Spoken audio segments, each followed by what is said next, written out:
The Nathan, Nat and Sean podcast. Now, as we know, cost of living in Australia is a little bit high. Yeah. What do you think? Just a tad, no? Soaring. It's on the up and up and up. Yeah, unbelievable stuff. Interest rates. And we still live in a world where women are getting paid less than men. Mm-hmm. There's definitely a salary gap. There is a book that's out that I think every woman should read and men should read as well. It's called Girls Just Want to Have Funds.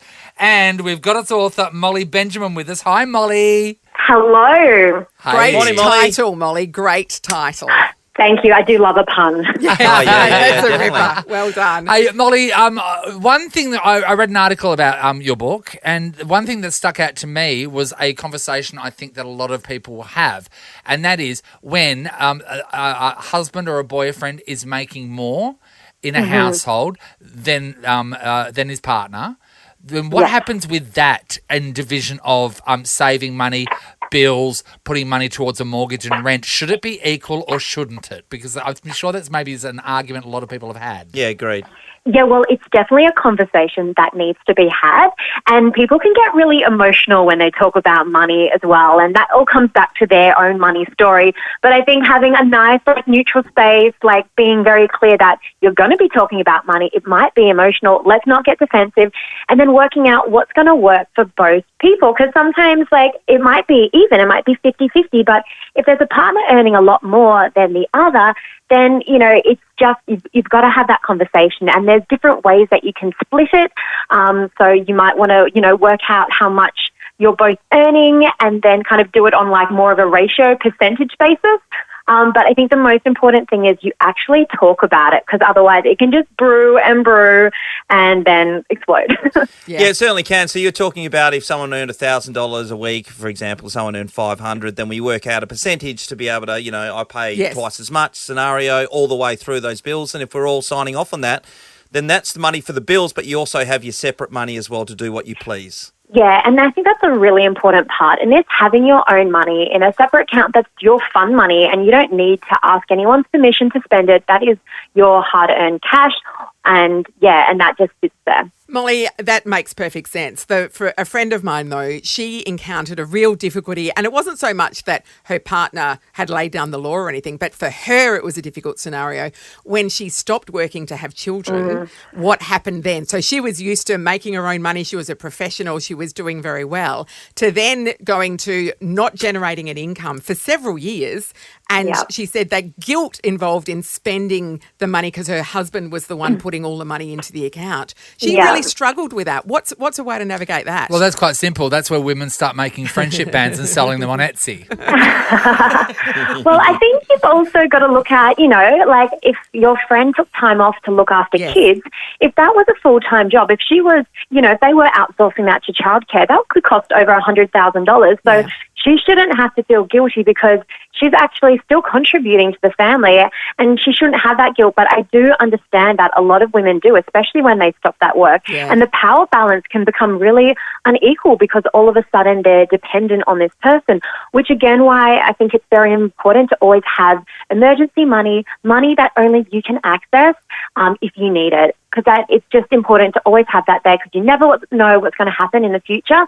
But if you know that you've got your own back, that is a really good starting point as well. So run money. I think it doesn't matter if you're male or female. Yeah, I think it's bang on it's bang on it straight away. One of the things that I was interested in is in my household sometimes, and I need to go home. So I'm going to say this, tread carefully. I'm not sure how passionate my wife is about learning more about money, how possibly she could make money through investments, whether it's shares and stuff like that. And there's tutorials that you have in here that, you get women together and get them their education to be able to go, hang on a second, I can do this and I can push on and make a living for all of us, and everyone will be chucking high fives then. Yeah, absolutely. Sometimes I think we can also use I'm not interested, I'm too busy, because we don't understand. Because once you understand some of these basics, it's really exciting. It's really empowering.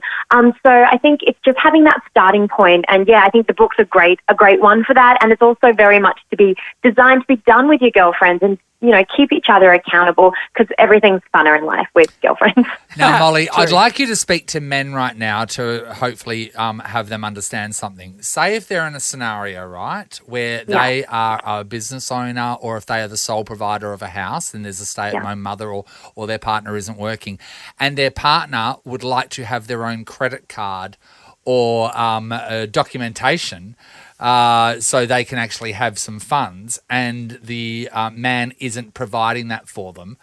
Yeah. Can you explain to them why it's so important for a woman to be able to have access to money that's her own? Yeah, absolutely. Yeah, it gives you control over your life. When you don't have control over your money, you just don't have control over your life. You feel very vulnerable.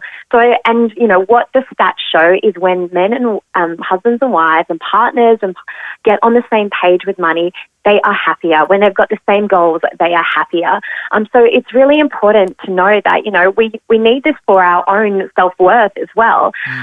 There's always ways around it than credit cards, and I'll always kind of be wary that there can be a slippery slope sometimes with credit cards, to give someone a credit card where they don't have that experience, or they might not understand how it actually works, the fees work, the charges work, and sometimes it can be seen as that free money. But just having those really important open conversations about money. Okay, am I going to have to ask you for permission every time I want to use money? Or do we have an agreement in place? There's so many conversations that I don't think happen with partners around money, and Valentine's Day is a great opportunity to, have those conversations. And we've got 18 different questions you can ask your honey about the money on our website as well, because sometimes you don't know where to start. Well, so you're saying the man has to grease up the woman, or the woman greases up the man, or vice versa, whatever I don't know what you're doing for Valentine's Day, Sean. So then you can have the conversation about money. Yeah, absolutely. Have that conversation. Why don't you just listen to each other? What about that? What about we sit down and just two mature adults and come to... Well, it doesn't work, mate. I'm telling you. It doesn't work. People get fired up about it. Totally. And that's, a really important thing as well. If you don't feel like you can actually even have that conversation with your partner, it might be time to think about, using some external help. Moving on? Is that the... Getting help of, there's amazing debt counsellors in Australia, which is a free service. Yeah. And sometimes you just need that other person to kind of help make it a neutral playing ground. What about the cost of living? And we're all suffering through it. Do you have any tips on how to combat that? How to actively, use your finances to your advantage? Yeah. So I think there's cost of living is going crazy at the moment. You'd have to be living under a rock not to notice. So it's really important to actually make the time to check in with your spending, and is that actually where you want your money to be going? It's very easy to get caught up in current events, holidays, parties, going out on weekends, but actually taking the time to, and I always say, look at your spending now and then look at where you want your spending to go. So actually, people hate the budget word, the B word, but, call it whatever you want, a spending planner, but actually taking the time to look at where's your money been going and where do you want it to go in the future. And it's also a great time to negotiate on bills. I've been traveling all around Australia talking to a lot of women about money, and they don't negotiate on their bills, and men. So making sure that you actually negotiate, call up your providers, find out what is going, what's the competition doing, and using that as leverage. Yeah. And then also topping up that emergency fund. So having cash there for a rainy day. So if there is a recession coming, if people are kind of their jobs are being made redundant or things like that, you've got enough cash to look after yourself for 3 to 6 months. I tell you what, that whole comparing and contrasting things and seeing if it can work for you, we all want to do it, but none of us just put the time I know. aside to do it. And it takes 5 minutes. It actually takes no time at all. In our heads, we're like, that's too much. Another really great idea, I think, and I just know because I personally do this, the amount of things that I have subscribed to that take a monthly fee out. One of them is my TV service, which I don't even know what it does. And that's $6.99 a month. I've just never even thought about getting rid of it. You do that with all your streaming services. I mean, I hardly ever use some of those, but still I'm signed up to them, so the money just keeps coming out. Yeah. Do you suggest maybe doing a detox or an audit of the things that's coming out and working out if you really need it or not? Yeah, absolutely. Because some people be like, oh, but it's only $6 a month, it's only $18 a month, but they add up and they compound over time, and that is expensive, and that money can be going somewhere else that you want it to. So 100% do that subscription audit. Think about what do you really need, and if you are, if your budget is pretty tight, there's two things you can do. You can earn more or spend less, and they're your two options. So then work out a plan from there. Yeah. There's just full disclosure, that was a tip for everyone else. I won't be getting rid of any of my streaming services. Me neither. Actually, it's a tax write-off, so it's fine. Molly, do you play the share market yourself? Are you an investor yourself? I am an investor. I'm a very boring investor, but I am an investor. Okay. So, Molly, are you in a scenario when are you in a relationship right now? No, not right now. Okay. No. Are you in a scenario because you have invested quite well and you're doing, you've got a great job, that you would possibly make more than a prospective partner? Yes, I've been in relationships where I've definitely made more than my partner. And how is that? Is that a conversation? Are guys cool with that now? God, what's the deal? I would just be doing handstands if this is the case. I would just be loving life. How is that received nowadays? Do you know what? It all comes down to the other person and how secure they are in themselves. Yeah. And in the past, I've dated guys where they've not been secure in themselves and they found it really difficult. And I've also dated guys where they love it and they think it's awesome.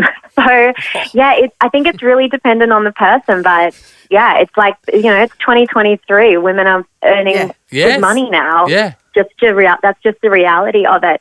And there are the sad stats that come out showing like women are more likely to be it's like 35% more likely their relationship to turn abusive when they earn more than their partner, which is just absolutely crazy. Are you joking? No way. Yeah, that's a horrible statistic. Wow. That's ridiculous. Yeah. Isn't it? It's unbelievable stuff.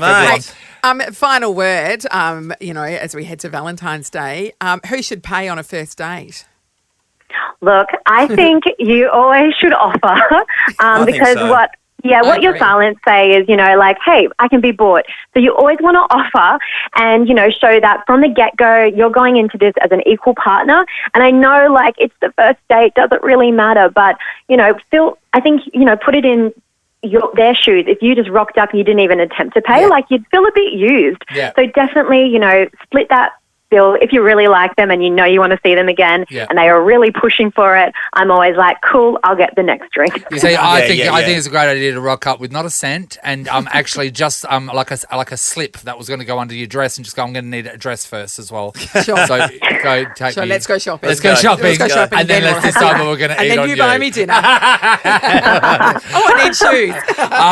Girls just want to have fun. Molly Benjamin, pick it up and it's a bargain price. Recommend retail, under $30. Yeah. So change your financial future. Thanks, Molly. Thank you. Nathan, Nat and Sean is a Nova podcast. For more great comedy shows like this, head to novapodcasts.com.au. Nova.